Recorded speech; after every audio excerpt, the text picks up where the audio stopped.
the falsehood, you're faced with two options. You can accept it or you can reject it. The basis upon which we take one of these actions is a product of our critical thinking capabilities and a desire to know what is true instead of confirming our bias. A lie can travel halfway around the world while the truth is still putting on its shoes. On Brainstorm, we choose the hard truths over the comforting lies. Reason, compassion, skepticism. This is the Brainstorm Podcast.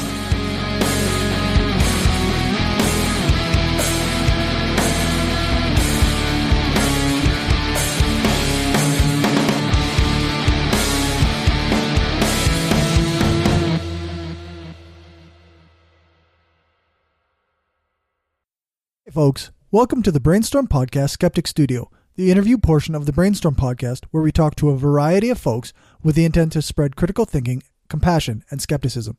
I'm Corey, and my panel for this interview were Lisa and Renee, and we recorded it on March 15th, 2019. Remember that if you want to contact us about the show, then you can do that by emailing us at mail@brainstormblog.net, or if you want to support the show, then you can do that at patreon.com/brainstormpodcast. In this interview, we talked to Jonathan Maloney, who runs the website intelligentspeculation.com, which is dedicated to critical thinking. So I hope you enjoy it. If you like what we're doing and want to help us keep the lights on, go become a patron at patreon.com/brainstorm podcast. You can hear the bonus half hour that we record every episode and get a shout out when you support the show. Become a patron for just $1 an episode at patreon.com/brainstorm podcast. Or you can support the show by ordering a t-shirt, mug, or other gear from our store at caffeepress.ca/brainstorm podcast gear. If you can't afford to become a patron or buy gear, then why not give us a rating or write a review on iTunes or Stitcher? Every rating makes it easier for people to find us. Thanks for your support. We're here with Jonathan Maloney from the website intelligentspeculation.com. And I guess, why don't you tell us a little bit about your background there, Jonathan? Yeah, okay. So I'm like a huge science nerd. I have been basically my entire life. Currently, I'm a PhD candidate in theoretical physics at Northern Illinois University. So it's just a local state school. And I, like, my history, other than being like a huge science nerd, and how I kind of got involved with intelligent speculation, is that I have a parent and I was raised under the household with the impression that both like vaccines and genetically modified food, that these were things that I needed to be scared about. A lot of conspiracy theory type thinking. I ended up working in the complementary and alternative health field for a number of years. Wow. Yeah. So, I mean, I'm intimately aware of all of the kind of paranoia and just the misinformation that floats around these crowds. And I'm not going to say that all of it is bad, but there's just a lot of pseudoscientific nonsense.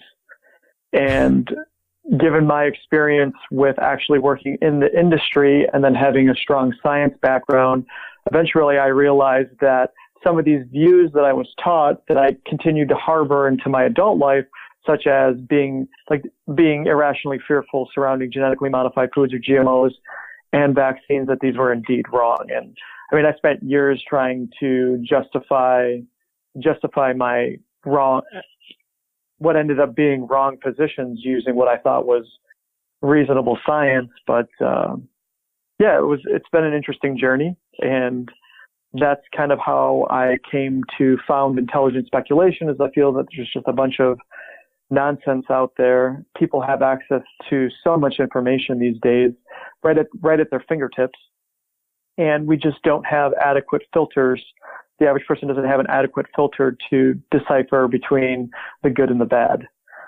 So that's why I developed like the laws of critical thinking. What does it mean to be a critical thinker? Like, what, in my opinion, the average person needs to know in order to help them cipher through all the nonsense and to make sure that they're not falling for all of the craziness out there. How did that transition happen for you? Was it, what do you think got you to change your point of view? So as I had said before, I spent years trying to justify these positions. So I would get into repeated like online arguments with people like on Reddit or Facebook, trying to justify my positions. And I always was coming up empty-handed in the long run. Like I had to walk away from these debates because I just couldn't justify my position with evidence. That didn't change my mind, but what eventually made me realize what I was wrong is as I dug deeper into logic. So that's a subset of philosophy. And I learned more about the structure of an argument. I learned more about logical fallacies. In particular, I learned about cherry picking and how essentially what I was doing through all of my arguments was just cherry picking because I was only looking at the evidence that supported my position. So essentially it was confirmation bias guiding me towards cherry picking.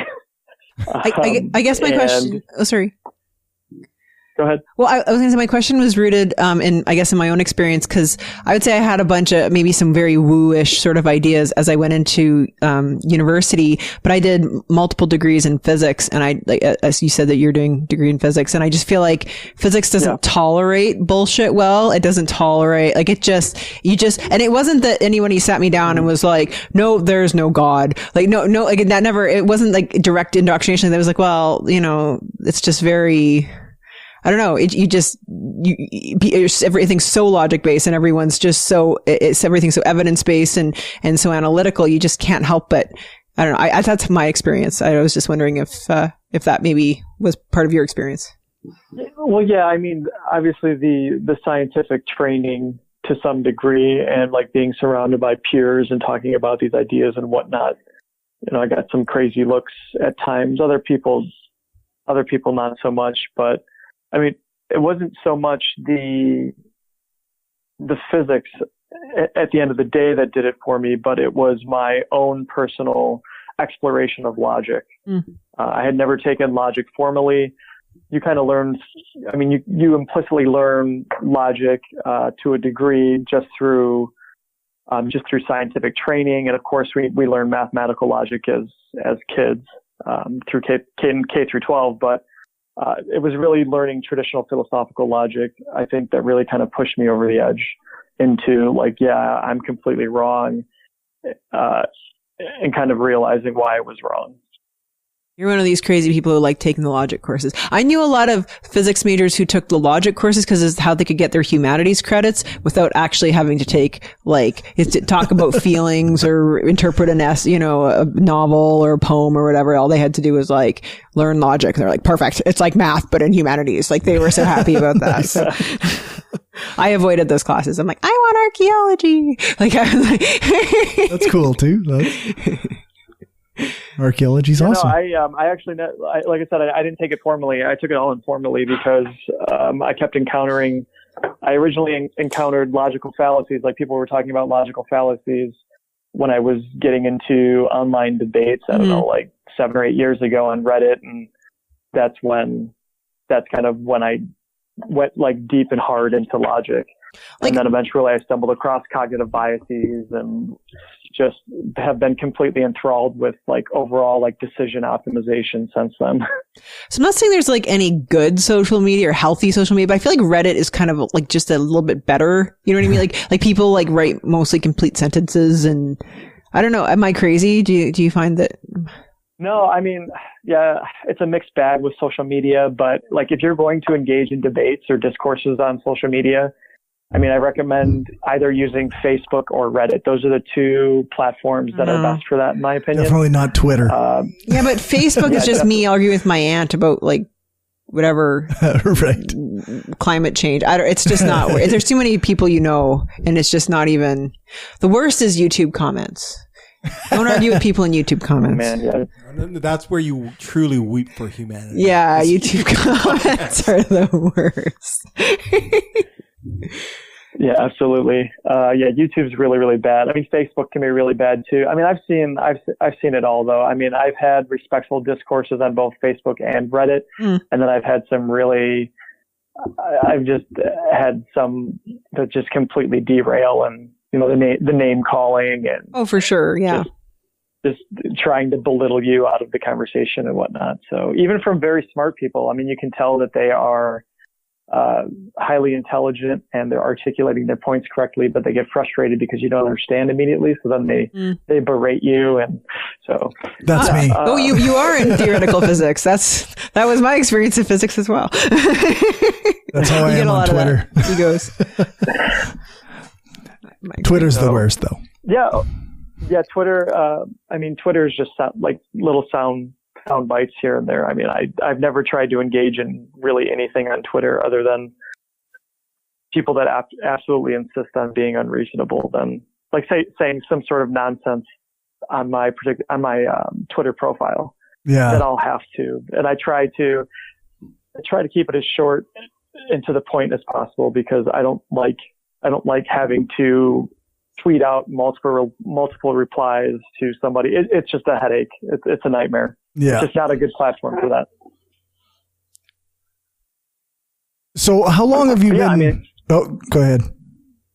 No, I was just going to say, yeah, that's basically kind of how I got into all of this is that I mean, the real impetus was that I was born into a family that was anti-vaccine, anti-GMO, and then I grew out of that through science and logic.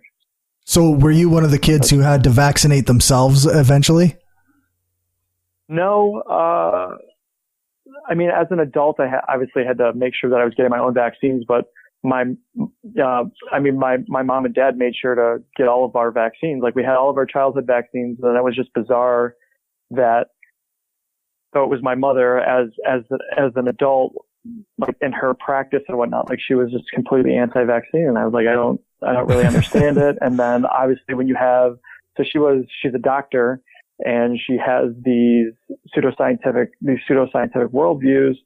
As a child, you look up to your parents and you look to them for advice. Like, here is my mother, I'm looking to her for guidance, and she's also a doctor. So she holds a position of prestige. So therefore, she can't be wrong. Something's got to be going on here.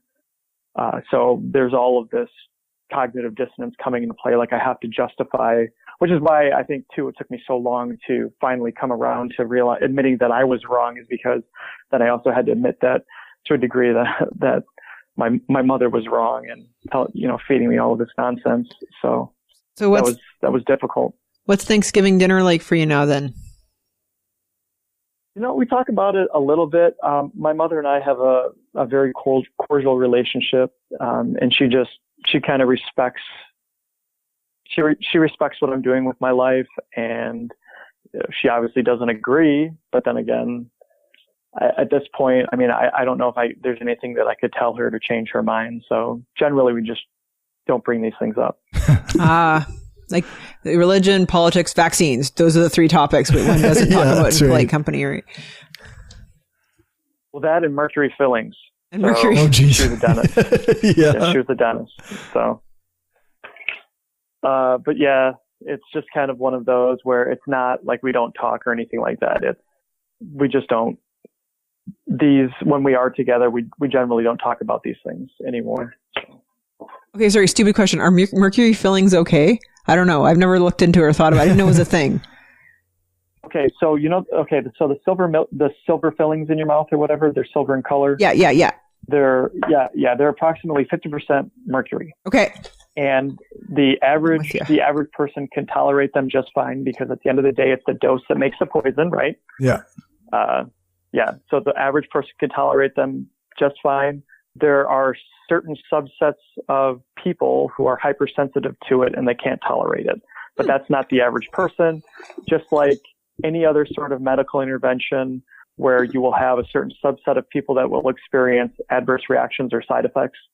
you have the same thing going on. But what's the adverse reaction with mercury? It's like you get too much and you're just kind of fucked. Like there's no, and it's cumulative. You don't you just kind of get more and more until your brain's fucked. And then so that means isn't that kind of a scary risk? So if you are one of those people where you don't excrete mercury well, you're in it's a small percentage based off of what the studies say. You don't realize it until you start to, unfortunately, experience mercury poisoning symptoms, which is there's no cure for. Neurological. It's neurological and psychological. So once you're able to identify that, you are one of these people, you don't excrete mercury too terribly well, then you can get the amalgam fillings removed. And then once you remove the source, your body will slowly start to detox itself. Start to detox itself naturally. I thought the mercury was cumulative. Like you never lost it. It stayed in your brain forever or whatever. Am I crazy? I don't think so. No, they have mercury chelators out there for mine workers, because certain types of mine workers are exposed to mercury and they experience mercury poisoning symptoms, and then they can give them these chelators which bind the mercury, and then it helps to excrete them. But no, I don't think you're screwed forever. Yeah, I feel so much better. Thanks, man. Yeah. I didn't know any of this stuff. I also should say that I'm not an absolute expert in this. This is everything that I learned from working with my mother, who one of the things that she did was remove these mercury fillings. And at least this is what I had read, and this is what I was told. All right, man. Well, you have more research than me. Too. Interesting. Yeah. Huh. Thank you. Sorry, I was just tell me more about this thing that I don't know about. No, yeah, it's fun. I work in medical, work in cancer care. We take CT scans, and we don't like metal fillings because it makes big artifacts in our CTs. Pain in the ass. So, yeah. That's my experience with fillings. Make goddamn artifacts. Makes sense. Well, they're going to be obsolete soon. And actually, fillings overall will be obsolete probably within the next 20 to 30 years because of stem cell. Really? Stem cell research. Because my dentist says I need a filling and I don't want to do it. Can I just wait 20 or 30 years? Well, no, I wouldn't, because you may end up losing the entire tooth. Damn it. I don't know if they can regrow entire teeth yet, but okay. The latest research is that they can repair teeth. As in, you have a filling, you put some of the stem cell stuff in there, and then it regrows it. Then it regrows instead of actually having to put a filling in it. Well, that's fucking cool. For sure. That sounds way less drilly. Yeah. When they do the stem cell thing, does it make the sound? Because if it doesn't make that sound, I'm game. Does the stem cell sound like that? You know what? I have no idea, but damn it better not make that sound. Drill, and as long as we can get it, as long as they can get around that drill sound, I'm happy about it, because the drill sound is awful. And the grinding, right? Oh, it's just terrible. It's my least favorite healthcare practitioner out there is the dentist, because I really, really just hate getting my teeth drilled on. I'll be honest, I cried last time when it comes to dental health. Yeah, it's no fun. Stupid dentist. The dentist is actually really nice. It's not their fault. No, they have a tough job. And they whatever. They get paid so much effing money. I don't feel sorry for them at all. Yeah. Once you make $250,000 a year, I'm like, my sympathy goes down. Too bad.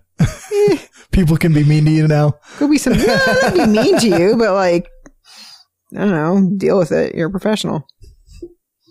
That's why I'm like at work. Sometimes I'll do the doctor's job for them, or I'll do, just stuff that they should be handling. And then I'm like, what am I doing? Literally get paid $200 an hour. They can do it. They can go get their own fucking scrubs. I don't care. Yeah. Fuck. Yeah. Anyway, sorry. Distracting. No, that's all right. Doctors, no good. Do you work in medical physics then? Yeah, I work in radiation therapy. Yeah, radiation. We zap people with radiation, kill their cancer. It's cool. I actually considered that for a brief period of time, because I'm actually super interested in healthcare, and I was considering going into medical physics, but I decided against it. Well, you're just doing your PhD, yeah? Is that what you said? I'm sorry? Did you say you're just doing grad school? Yeah, I was. I'm getting my PhD in high energy theory, though. I was considering doing medical, but I decided not to. Yeah, but dude, I know so many people who did PhDs in particle physics and even theoretical particle physics, and now they're medical physicists because, just, the academic job market's such shit. So, or have you not figured that out yet? Oh yeah. Oh, Yeah, okay. No, sorry, I don't want to be the one. No. Yeah. When before I even went into this, I knew that I was not going to continue on in science. Oh, interesting. And I was okay with that because and I was okay with, well, from an academic standpoint at least, because the market is garbage, like you said, and I was okay with that because I knew that if I was going to do a PhD, I wanted it to be in something that I found really interesting and that I really enjoyed the work. And this was the only thing that I was actually going to be able to finish my PhD. And I decided. So here I am. And then afterwards, I'm thinking about going into like consulting or something like that. Mm-hmm. Yeah, no, I pretty much had the exact same thoughts. Like I did mine in astrophysics, and I'm just like, I don't know if it's going to last. I don't know if it's going to work, but I might as well do it in something I actually like and really am interested in. And because by the end you hate it anyways, and you hate your advisor more than anyone in the universe. So, I mean, yeah, you might as well pick a subject. Pick something that you can tolerate until you get to the end of that process. Sorry, I'm really bitter still. I don't know why. I graduated like 6 years ago or 7 years ago, and I'm still bitter. It's just that traumatic. It's how many years in are you?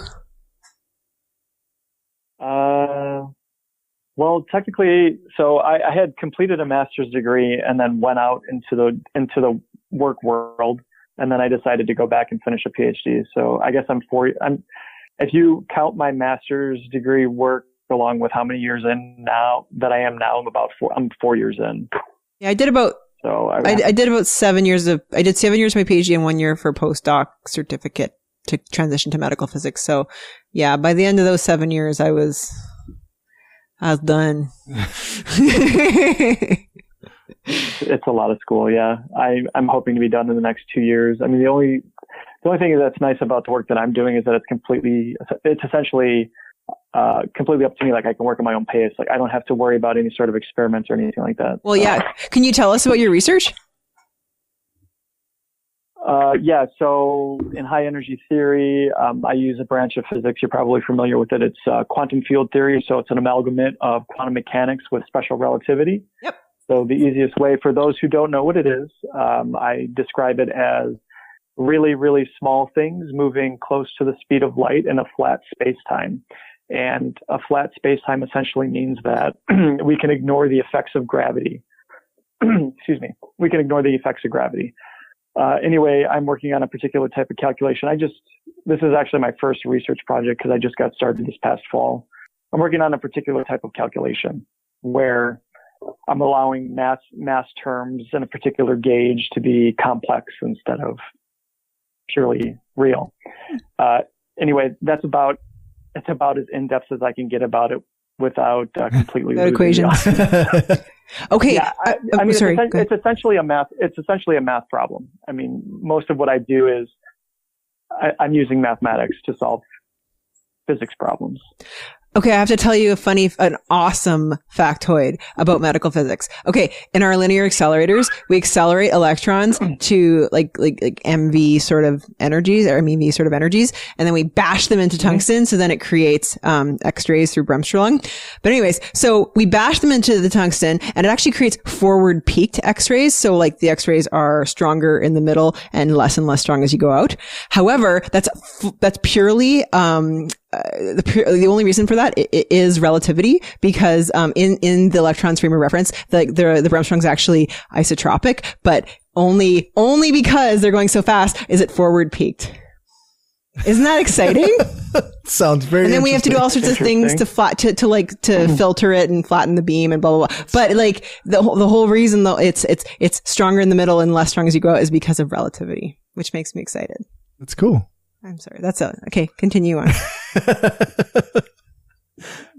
I like relativity in real life. And that's for radiation treatment. Yeah. You said? Yeah. Exactly. Okay. We use something called a linear accelerator to zap people with X-rays. Super fun. That's cool. So I guess Okay, that's not a conversation stopper, people. Jesus. Okay, can I also say one thing? Sure. When I was in Astro, you sit down next to somebody on a plane, they say, what do you do? And I'm like, oh, I study astronomy. And then they'll yak your ear off for 8 hours of the flight, right? But then you sit next to somebody, you're like, what do you do? Oh, medical physics or any other kind of physics. Like, I'm sure you find this high energy physics. Everyone's like, oh, headphones on, like magazine open, like. Well, space is really interesting to everybody. Right. Well, because it's like the grade 4 thing. They're interested in, like, they want to be an astronaut or a paleontologist, right? So that's, anyways. Don't get me started. Anyways. Well, what's really sad about that is that is super interesting, but when it comes to the marketplace, it's not very, the market doesn't have much demand for it. Like, those are purely academic pursuits. Oh, yeah. So. I mean, I've known some people who've been successful in academia. It's just, there's a lot of personal sacrifice involved. And I think you really have to have a certain personality type that just does well with that environment and that, I don't know, it's very challenging. No, it is. Yeah. And as soon as I get my PhD, I've decided that I'm just going to be done. So you go be a grown up. I've had a number of, I get to go be a grown up. Although I feel slightly like a grown up right now because I don't have like full funding like most other graduate students. So I actually have to work and go to graduate school, which is, that's kind of fun. I thought the way it works in the US is your parent just pays a lot of money for somebody to take standardized tests for you, and you pretend to be on a sports team and then you get a free ride. No? Well, I did all of that. Oh, good. Well, at least you went the normal route first. Sorry, man. I was still that poor academically that my parents went through all that length, and this is what came out.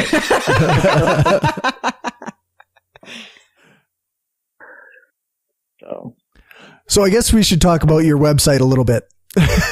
Okay. Yeah. We can go ahead. We can go more into that. Okay. How long have you been going on that? About a year. About a year? And yeah, I think I started it March or April of last year. And I guess you probably mentioned it before, but what's like the main focus that you are going for? Well, the overall kind of feel for the site, is to teach people to be a critical thinker. And what exactly does that mean? Well, I have my laws of critical thinking, which I lay out in my very first post. So it's mostly just blog posts at this point. I am making videos, and then there's an accompanying podcast as well, where essentially all of the videos that I make, I just take the audio out of there and I attach it to a podcast. So that way, you can either read it, you can watch it, or you can listen to it. Right. You get to decide. And with the laws of critical thinking, those are essentially my axioms. So those are what I'm taking to be self-evident for what it means to be a critical thinker. Based off of everything that I've done over the years, all of the research into like psychology, philosophy, etc. And this is what I have come up with. So the main goal is to honor the laws of critical thinking and teach people how to master each one of those laws. And then at the end of that, when you master those laws, you should be a critical thinker. Therefore, you should be better equipped to go out into the world and make better decisions. If I can teach people how to make better decisions should lead to better outcomes. Whether or not that better outcome is, you make more money, or if you have more, a healthier relationship with your spouse, etc. So this should have a net positive spillover effect into all aspects of your life. Oh, I think critical thinking definitely would. But you're not giving out like skeptic cards the way some people might. Selling it as an identity type thing. Yeah, that's the thing. So it's a bit confusing because if you look at the landscape right now, obviously, and I reached out to you because you're a skeptic podcast. So this kind of falls along the same lines with critical thinking, and people identify as a skeptic. And you very easily could take my laws of critical thinking and say, oh, well, that's what skeptics are. And I'd be perfectly fine with that. Right. I just decided that I like the way critical thinking sounds, and I wanted to set it up to where I had the laws of critical thinking. And one of the laws is actually to be a skeptic and demand evidence. So Yeah. To me, like when I think of the word skeptic, I think of, you're just, you're not automatically going to believe everything that you're told. You'll just remain skeptical. Although I guess over the past, 20, 30 years, people kind of expanded what it means to be a skeptic. Yeah. There's all different variations. Like people are like, oh, I'm a scientific skeptic, or I don't know. I've heard the full gamut of various terms. And well, yeah, for a while, even climate change deniers wanted to call themselves skeptics, right? Or vaccine deniers, or like vaccine skeptics. And yes, or GMO skeptics. Yeah. I'm skeptical about the Earth being round. Oh my God, I can't even believe I'm saying that, but yeah, that's a new thing. If you haven't seen Behind the Curve yet, no, I haven't. It's a Netflix document. Yeah, it's definitely worth watching. It's terrifying at the same time too, to think that there are tens of thousands of these people throughout the entire world, and they have conventions, and they all think that the Earth is flat. Isn't that's the documentary that, even though they're trying to prove the Earth was flat, they accidentally proved it was round? Is that the one? Yes. And they spent, they spent $20,000 on a particular type of measurement device, some sort of high precision, like GPS measurement device. And nice. They ended up showing that the Earth was indeed round. And then they tried to modify the experiment in so many different ways to account for, insert some sort of, pseudoscientific belief here to account for this what they believe to be aberrant measurements. And they just couldn't. The level of delusion is astronomical. I don't know. Yeah, I mean, as a theoretical physicist, you must know that you can kind of manipulate math to say all sorts of things. I mean, really, no offense, but it tends to be that theorists put out models, but not all of them are correct, right? So it's hard to necessarily know. No, absolutely. Oh, yeah, no. I mean, theorists, so what theorists do is they put out models, right, based off of first principles. So using the physical theories to explore areas mathematically or create models, as you said. And then it's up to the experimentalists to go and actually conduct the experiments. And then you match experiment to theoretical models. And then eventually you weed out the theoretical models that don't match experiments. And eventually one is left standing. Yeah, I would say arguably sorry. Go ahead. I would just say arguably a good model would have measurables, right? Like have something come out of it that can distinguish whether this model, or to be falsifiable, in terms of empirical evidence, is a good model, or is a better model. Well, if it's not falsifiable, it's not science. So. Well, I know, but there's all sorts of arguments, like things like M theory having X number of, possible options, none of which are differentiable from the other, right? So. Yeah. So don't piss off your string theorist friends. No, yeah. String theory is a whole different animal. And that is, it's pretty esoteric stuff. And I'm hopeful that at some point in the future, we're able to start to pick apart experimentally string theory, but I don't know because of the energy scales that they work at. I don't know when that's going to happen. So what kind of energy scales do they work in? Just curious. Doesn't Atlas does TeV, right? Am I wrong? Yeah. So at the LHC, the current, I think the highest energy levels right now, they're in shutdown right now. They're in shutdown mode for the next 2 years, for upgrades. And then they will be able to go up to, I think 15 to 16 TeV. Don't quote me on that though. Cause I don't recall the exact number, but I think it's, it's TeV. So tera electron volts. So trillions. So they're going to an order of magnitude more higher. Many orders of magnitude higher though. Than what they've been previously? Okay. Yeah. For certain aspects of string theory. And one of the things too about string theory, there's a theory called supersymmetry. Yep. So So supersymmetry is completely theoretical. It hasn't been observed experimentally. But part of string theory's success is the fact that so theorists at one point, they took supersymmetry and then they built it into string theory.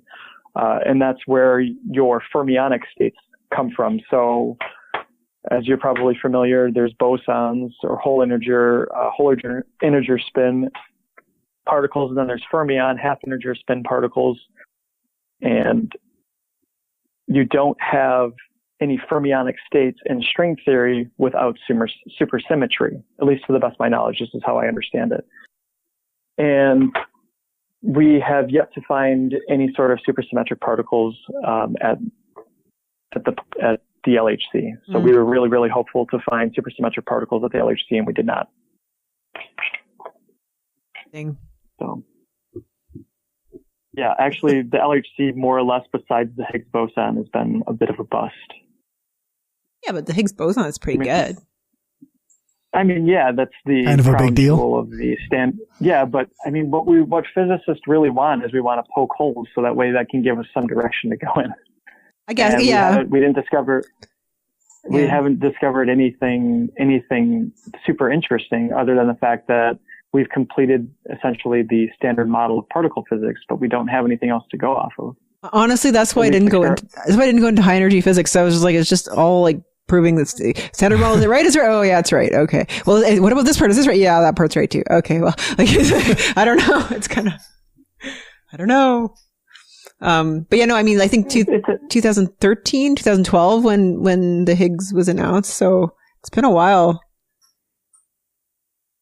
Yeah, and like I said, they haven't found anything else interesting, which is why high energy theory is even more of a graveyard these days. And they really don't recommend that anybody go into it if you're looking for the academic route, which I decided ultimately not. So it was either I was going to do computational physics or high energy theory, and I just decided that I like analytical calculations more. So, and quantum field theory really interests me from an actual physical theory standpoint versus what I was going to be using in computational physics, which is a bunch of solid state stuff. So or material science. I'm not super interested in that. So, well, it's totally different methodology, right? Numerical, blah blah blah blah, that kind of stuff. Like it's really different day-to-day existence. So do you an analytical, this is really nerdy. I always wanted to know this. An analytical theoretical physicist, do you get to work or get to school, whatever, sharpen a fucking pencil and just write shit? Is that what you do? I mean, is you putting are you putting pen to paper? Yeah. Whiteboard, whatever you use. Are you writing, is that you solving integrals and shit? Yeah. I mean, right now. Cool. You have the coolest job. Cool. I mean, there's some coding, I have to use Mathematica and stuff like that too, or a program like Mathematica to solve complex integrals. But I mean, that's essentially what I'm doing right now is just a math problem. So it's pencil to paper, and sometimes I use pencil, or sometimes in the spirit of Einstein, I use a fountain pen because to me, math is like a second language. I mean, I make mistakes and whatnot, but mathematics is to me like writing English at this point. Well, you're I'm going to solve this one by parts. No, this one's a U substitution. That's awesome. I want to do that. I don't remember anything anymore. That could present a problem, but I remember that partial differential equations were easier than ordinary differential equations for some reason. Anyways. Yeah, I actually had the complete opposite experience. Oh, I think I had a bad prof for ODs. Did you? Okay. Yeah, he's a jerk. He had good stories, though, about canoeing in northern BC. He would always tell us a good story. But other than that, it was boring. Anyways. Teacher makes or break a class, in my opinion, based off of all of the years of coursework that I've done. I've definitely taken very challenging courses with a professor who just knew how to teach. And I found the course rather, not that it wasn't challenging, but it certainly wasn't impossible, whereas banging my head against the wall. No, I agree with you. Easier courses with teachers that were just impossible to understand and didn't make it fun. And yeah, it was just kind of a slog to get through. So When I was in grad school, a guy came from Vancouver at the University of British Columbia, UBC. I can't remember what his name is, but he won a Nobel Prize in physics. And kind of famously, when you win a Nobel Prize in physics, then your research career is over because you're too important to actually do real research anymore. Nice. Like, and so it's like some people, they say, oh, it's like it's a death sort of thing. So this guy, after he won his Nobel Prize in physics, he decided to switch his area of research to physics education. And that's what he does. He researches the best way to teach. He focused on like first year undergrads, but how to teach people physics. Like for example, I remember him distinctly saying like you can take first year undergrads and you can test them at the beginning and they don't know about Newton's third law. They don't really have a sense for if you apply a force to an object, it applies an equal force back to you. And you can get them by taking the course, you can get them to say at the end of the course, yes, there will be an equal and opposite force. But what he said, they did some other kind of testing and other ways and nuanced ways of looking at it. He says, but it's hard to get them to believe it. And the way to get them to retain physics is to believe that this is not just the thing you have to say to pass your physics exam, but no, like Newton's third law is real and friction is real and like it's actually the real world that we live in. And so he kind of talked about how to get students to actually internalize that. It was very interesting. So this sounds interesting. Yeah. No, that's really interesting because physics, it seems like all of the undergraduates, at least in the courses that I took, they most of them just dread physics. Everyone I talk to, you talk about, like when I say what I'm doing, like younger kids are like, "Oh, you're doing physics? Ugh, that's awful." So, they think physics is like, okay, they're given a problem, they're given M and V, so they're which formula? Oh, this formula has M and V, then I can find E. Like, no, like that's not, that's not physics. It's not what you're supposed to do, eh? No. Sorry, I get worked out. I'm sorry. Website. I was I was actually thinking that kind of concept of teaching people about the real world effect of such and such a thing, so that they actually absorb the information that could be used in teaching critical thinking. Yeah, I mean, absolutely. I mean, what my goal is with all of this is to teach people the concepts and then have them apply it in everyday life. And so far it's mostly just blog posts at this point. I try to give real world examples and then dissect them so that way people can get a better understanding. I mean, it's not like I have developed full blown courses and whatnot, but right. It's mostly the Cliff Notes version of it because people these days are so, I don't want to criticize people, but I mean, most people are like intellectually lazy. They want things spoon fed to them. You know, I want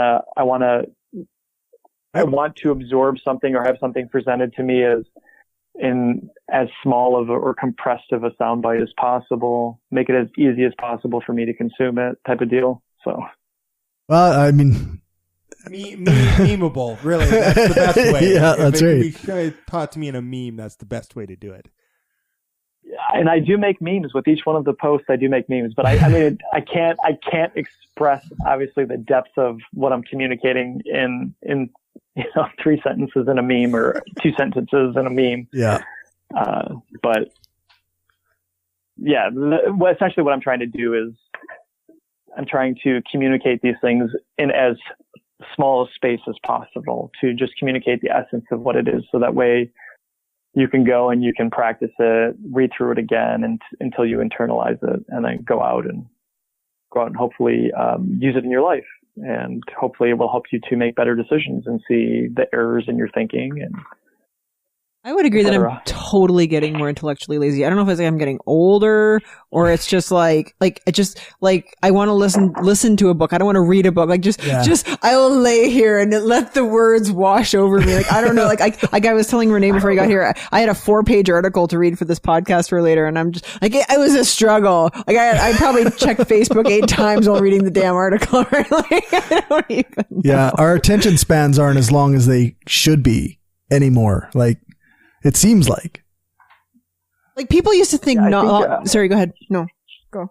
I think a lot of that is because of our smart devices. Our smartphones are very distracting to us, and we have access to so much. And I see myself as soon as I get like bored, and even if I've done this before, like if I'm having a conversation with somebody and suddenly like I get bored and check out, then I'll start looking at my phone for something that's more stimulating. And it's like, that's just so rude.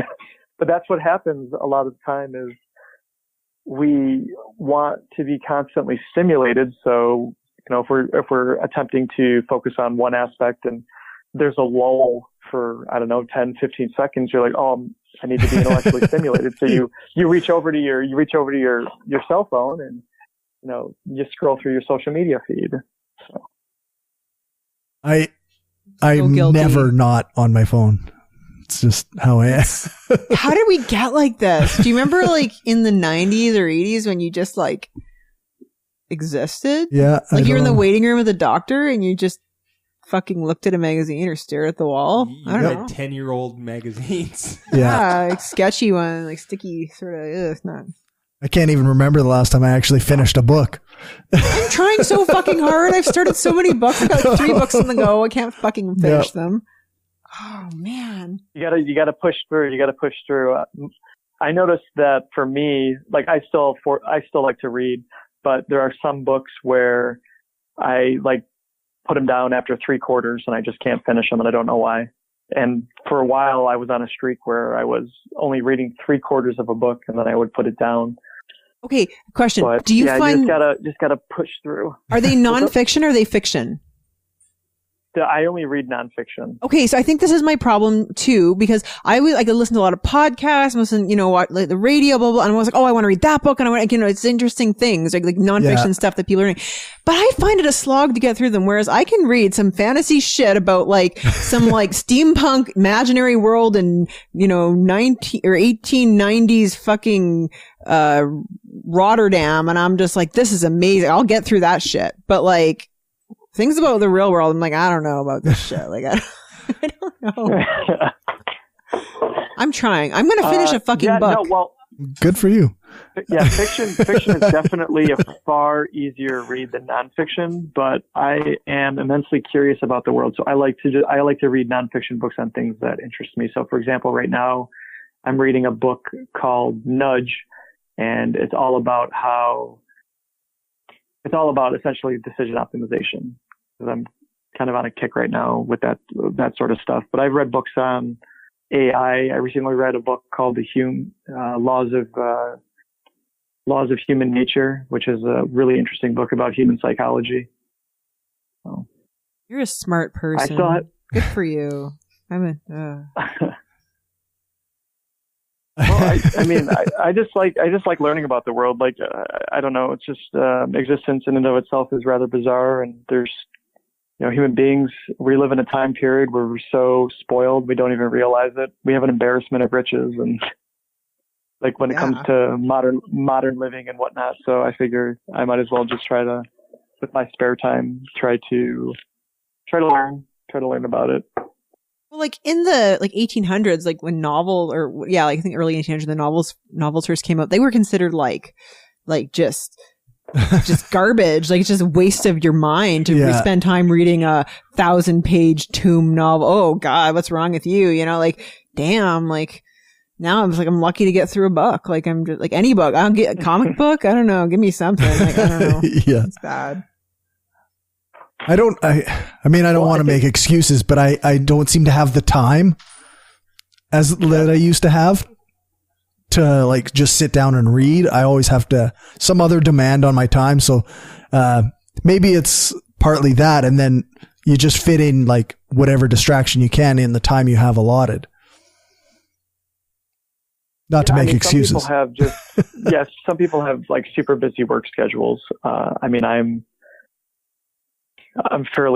would consider myself rather privileged. I mean, I do have some downtime to myself because I don't have like family responsibilities or anything like that at this point in my life. So, I just kind of have to worry about myself. So I have free time and I like to read. But yeah, I totally understand because I know my dad likes to read, but, he has fatherly responsibilities for my 2 youngest siblings and he's got work and a family, my mom and all of that. So it's, yeah, he likes to read, but he doesn't ever have time to read. Yeah. So maybe you're just too busy. Maybe it's not. I am busy. Okay. I'm a single parent, blah, blah, blah. But like, I don't know. I do put, like, like ebooks on my phone. I find I get through books better if I have them on my, like, available. Right. And I'll get through them, but sort of, but like, even still, like, just reading a book for like a couple of paragraphs at a time is kind of agonizing and not really the way I like to read. Like, I don't know. Whatever. First world problem, I guess. Yeah, that's right. These are the things you complain about when you're not starving. Well, no, there's a lot to be grateful for. Just, things happen, but hey. So you've got a website. I do have a website. Yeah, so I have the website, and then I'm also on Facebook, Twitter, and Instagram, and I also have a LinkedIn page too. And what else? YouTube channel? Yeah, because I make videos, so I put all the videos on the YouTube channel. Okay, and everything can be found at the website, though. Yeah, everything can be found at the website, intelligentspeculation.com, and I am actually looking. I just posted it today. I'm going to be looking to find somebody to help me because I'm starting to become overwhelmed with everything. So trying to reach out, see if anybody is interested in science and critical thinking communication that would be interested in developing some of the content for intelligent speculation. So if anyone who's listening is interested, just go to my website and shoot me an email. Some of the requirements are that you have to understand science. So you should probably have at least a degree in science. If you're going to be talking about science. Yeah, it always helps. Stupid degrees. A lot of work. They are, but there's something to be said about all that work, right? Yeah, that's right. Hopefully you learn something. Learn some stuff. Yeah. I mean, a degree isn't absolutely required. I mean, if you're some sort of science wizard, and you haven't completed your bachelor's degree yet, then of course I'd be interested in hearing what you have to say and reading through whatever sort of writing material that you wanted to provide for me. But I've had this discussion with a philosopher friend of mine in the past about how he has studied ethics for a long time. He's almost got his PhD in philosophy, and and people like think that they can argue with him about ethics, but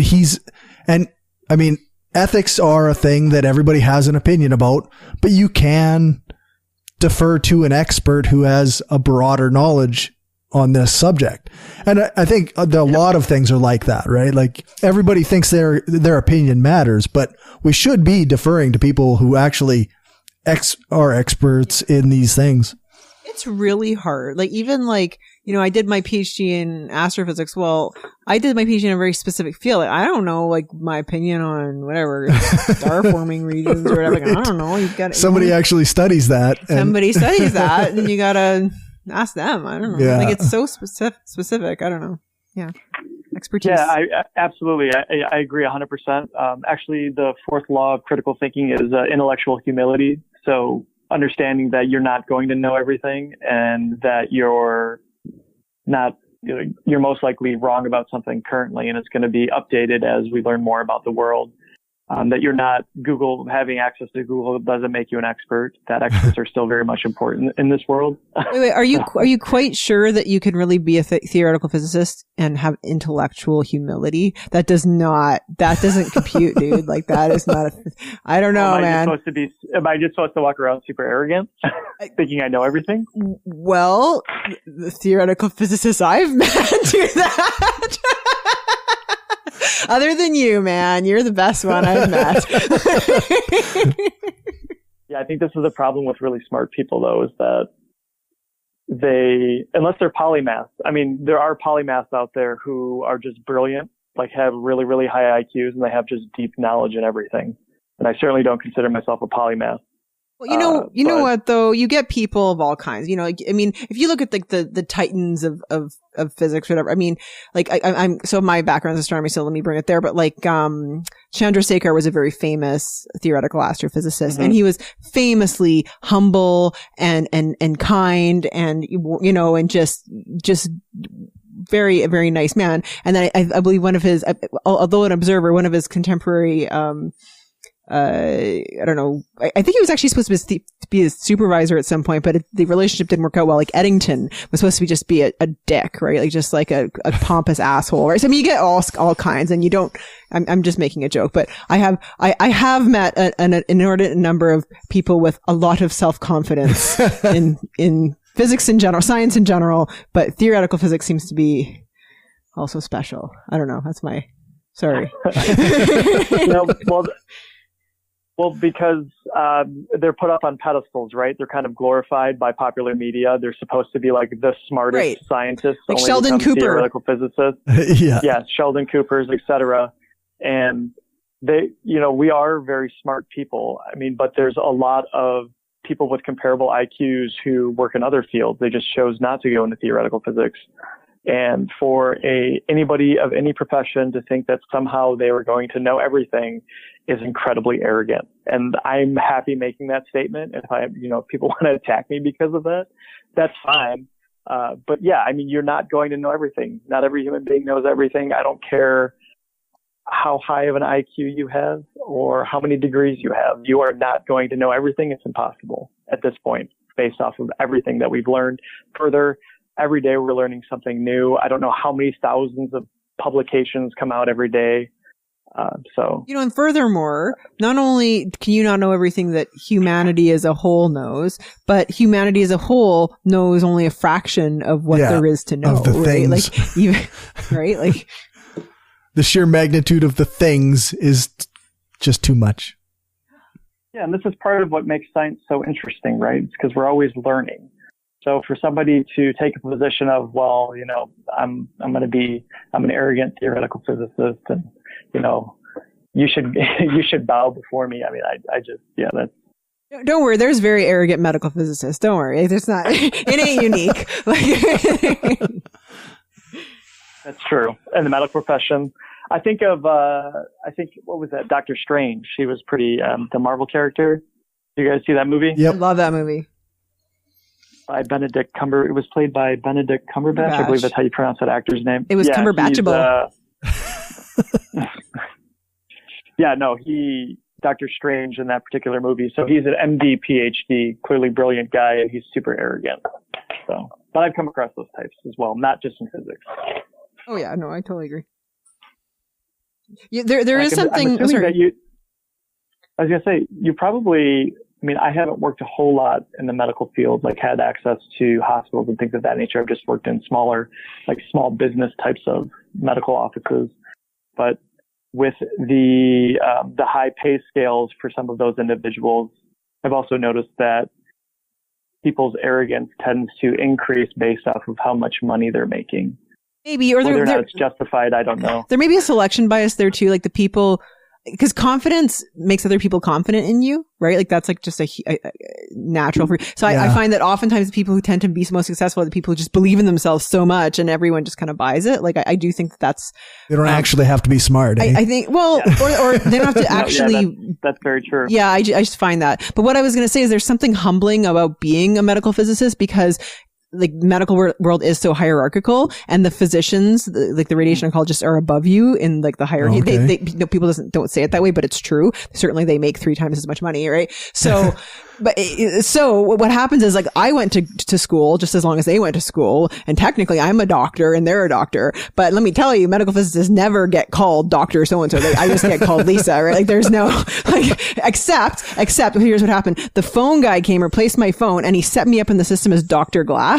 Oh, nice. Because I wasn't in my office at the time, and it says Dr. Glass like on my door, which I made them do when I moved there because it made me feel better. But anyways, so they So I wasn't there. So he entered me into the phone system as Dr. Glass. And from then on, whenever I call anyone, everyone just laughs. Okay. And they answer their phone. They're like, oh, hi, Dr. Glass. That's the only time I ever get called that is when people are like, yeah, you're not a real doctor. They went to school for 7 years. They got an MD in 4 years. Like, fuck them. Like, no respect. I'm just saying there's something humbling about medical physics. Fair enough. But I mean, like, I'm crawling. Sorry. Yeah, I was going to ask if you worked with radiologists as well, or just radiative oncologist, or just the oncologist. We sometimes work with radiologists, but radiologists tend to take images and diagnose illnesses, right? And by the time we get the patients there, we already know, right? Like, but sometimes, like, well, like in terms of recurrence and stuff, we like have at conferences and stuff. There's definitely collaborations there. What I was going to say is something that's extra humbling is like I'm crawling around on the dirty OR floor underneath some guy's like rectum with a freaking probe stuck in there and blood dripping everywhere, and I'm trying to get cables connected right and get the ultrasound talking to the freaking computer. That's the glamour of my job, right? So I mean, anyway, it just cleaning blood out of like catheter tubes, trying to like make sure that, anyways. Sounds so glamorous the way you put it, right? It's not humbling at all. It's all beautiful. You must feel like a god at the end of the day. Exactly, right? So sorry, but yeah. So yeah, there it is. There it is. I know, but I freaking analytical mathematics, like a theoretical physics level with a freaking fountain pen is like awesome. I'm going to have this image in my head tonight. Like, it makes me happy to know that somebody is out there doing that. I'm glad you exist, Jonathan. Oh, well, thank you. Yeah, I'm having a good time. Certainly a good time doing it. And you know what I was going to say is, so for when I was younger, I was an artist, and I still draw sometimes to this day. And there's a lot of parallels between when I do art and when I do theoretical physics, because there's this tactileness to it. Like, I'm actually, right, instead of like typing code or something like that, but I'm actually like using a pen and I'm drawing, and I get this weird sort of, it's almost like ASMR or like flow state. So ASMR is like when you look at certain visuals or hear certain sounds, you kind of get like a body buzz almost. It's this weird kind of sensation. But when I look at mathematics, sometimes I get that sensation, and I can get into flow states very easily when I do that, because it reminds me so much of drawing. It's really bizarre. That's the best way I can describe it to people. Like, when I actually do my work, because I tend to just. I was gonna say, like, yeah, like it just really pulls me into it. I'm sorry I keep interrupting you. There's a certain amount of lag going on that I apologize. But what I was going to say is I kind of call those kinds of states meditative, right? Like, like where you're just so in the moment of whatever you're doing. You're not worried about tomorrow or what so-and-so said to you yesterday. It's just, it's in the moment. Anyways. Yeah, anyway, I just thought I'd throw that out there. So, I like what I do. So. That's cool. So I guess we're coming up here on close to an hour, so we might as well direct people to where they can get your stuff again, and then we'll let you go. Okay. Yeah, so www.intelligentspeculation.com. And that would be the website. Everything is there. So like I said, I have a bunch of social media, YouTube and all of that, but you can find that all in the upper right-hand corner. So for those that are interested, I generally try to post on social media at least once a day, sometimes more. It's not related always. Well, I mean, it's related material, but I'm not like posting new blog posts every day. So like fun facts about science or anything related to critical thinking. So. Very cool. Thanks for joining us, and I guess have a good one. Yeah, thank you so much for having me. Take care. Thank you. All right, bye. Hello, Elon Dubrovsky here, local podcaster and science enthusiast. Are your podcasts spewing too much bunk all the time?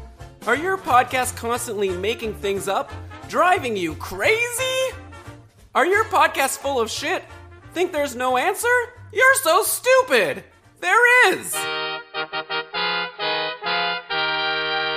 The Reality Check. Finally, there is a fun, skeptical Canadian podcast. The San Francisco Hospital study on paper origami. Come on, guys, let me just... Can you make a reel of Elon's paper shuffling? Yeah. Make it like... That sounds amazing! Is your music player a computer, a phone, or an in-between? That doesn't matter, because we work on all platforms! The Reality Check. You'll be checked! So head on down to trcpodcast.com. That's the home of the Reality Check. Subscribe!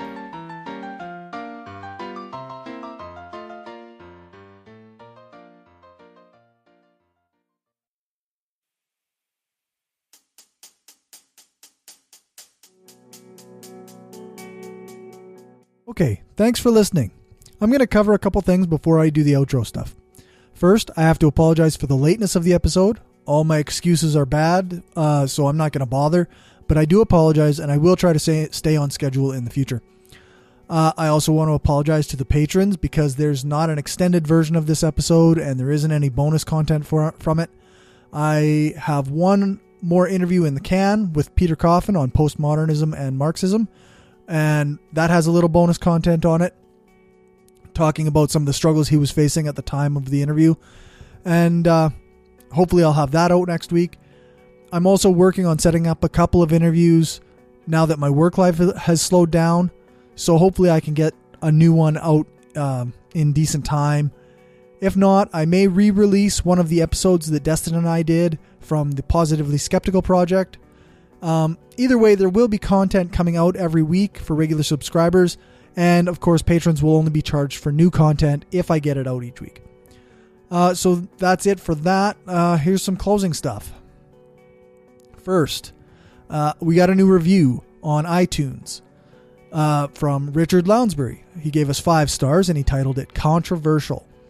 It says, I love listening when I agree and enjoy losing my mind when I don't agree at all.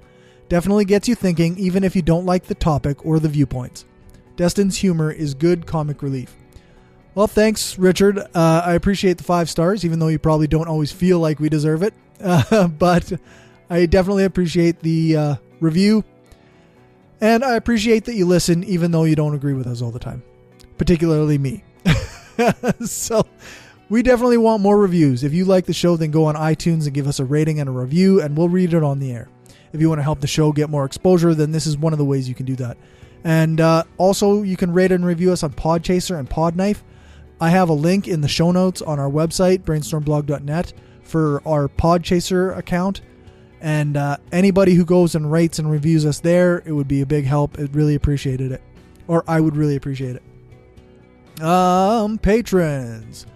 We got a couple new patrons last month. I think Jesse, Richard, and Keith all became patrons, and we really appreciate that. And then recently, Richard went from critical thinker level to skeptic level. So that puts him among the top patrons. And I'm going to say thank you to all our patrons, but our top patrons get a special shout out. Thank you to the Flying Spaghetti Monster, sauce be upon him. Destin doesn't suck that much. Thank you to Aaron Young, Daryl Goosen, Rob Geiger, Larry Wilson, the Utah Outcasts, and now thank you to Richard Lounsbury. You can be a top patron by signing up at the skeptic level or above on Patreon, which is $5 per episode or higher. For all the things, you can check out the show notes on our website, brainstormblog.net, and on our hosting page, thebrainstormpodcast.com. Thanks to our financial supporters, Aaron, Bob Glenn.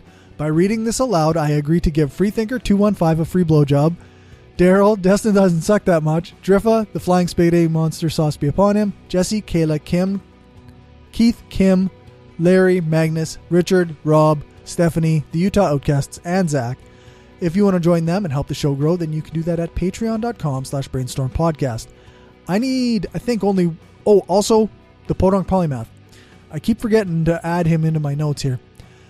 But when we hit 20 patrons on the Brainstorm Podcast Patreon, then I will stop reading off all the names and we'll only read the top patrons. That is patreon.com/brainstormpodcast.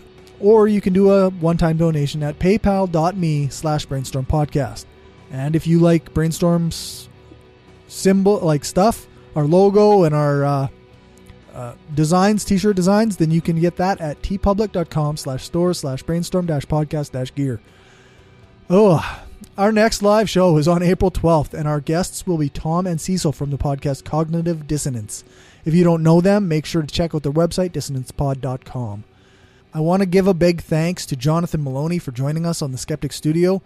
You can find his stuff at intelligentspeculation.com. I think it's important to help spread critical thinking, so for sure, check out that website and keep up with what he's doing. Thanks to Dave for our intro music. Thanks to Aaron Rabbi from Embrace the Void for doing the voiceover for our intro. You can find his stuff at voidpod.com. Thanks to Alex Kepper-Murdoch for doing the voiceover for our ads. And thanks to Jason Camo for our outro music. You can find his stuff at aloststateofmind.com. All music played is either with permission or under the SOCAN license to play. For more information on SOCAN, you can check out the music license info page on our website, brainstormblog.net. Remember to give us a rating, a thumbs up, or a fave on your podcatcher of choice. Join our Facebook group, like our page, follow us on Twitter, subscribe to our subreddit, sign up for our newsletter, share the show, and spread the word. The more you share, comment, and like our stuff, the more it helps the show grow. Thanks for listening, and remember, the truth matters.